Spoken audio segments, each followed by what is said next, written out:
I lost it. And so everything came back, like to my stepdad, to the stuff in the military, everything. And my life just crumbled. And I decided to take a trip up to the Boundary Waters in northern Minnesota. It's an area where you can only kayak and canoe, so like no cars, boats, nothing. So the only way to find you is to kayak or take a helicopter and rappel down. So I decided I was going to go out there and I was going to kill myself. So I gave my buddy a map. You know, if I don't come back on Monday, this is this is where I'll be. And I don't think he, Does he know why?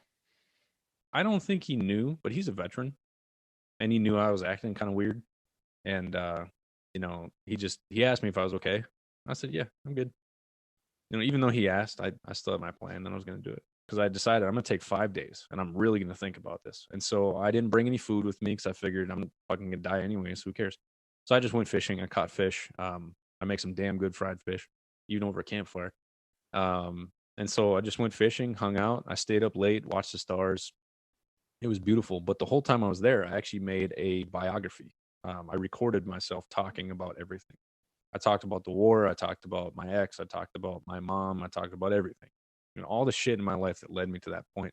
And essentially, that was my suicide note. It was a beautiful day, gorgeous. The sun was out. There was no clouds in the sky. There was an eagle flying above, which was actually really cool. It's probably the one thing I remember the most about this. But I finally just said, fuck it. And I took my 9mm pistol and I put it up to my head and right up to my temple. And I pulled the trigger.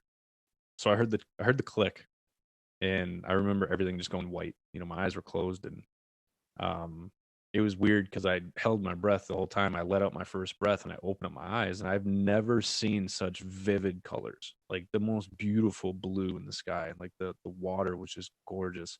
It was reflecting off the trees. The trees were dark green. It was just absolutely beautiful, and it felt like the most euphoric thing I've ever felt in my. I thought I was in heaven. I thought I died. I didn't think I was alive, just because of how good I felt.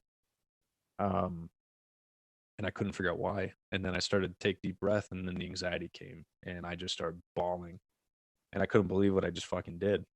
And I was trying to figure out, like, I was like, I thought death would hurt a lot more than this.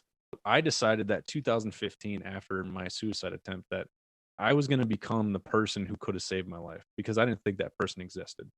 So I said, fuck it. I'm going to do the work. I'm going to do the research, and I'm going to become that person that could have pulled that gun out of my hands. Ironically, last year was 5 years. And ironically, I actually pulled a gun out of somebody's hand back in October.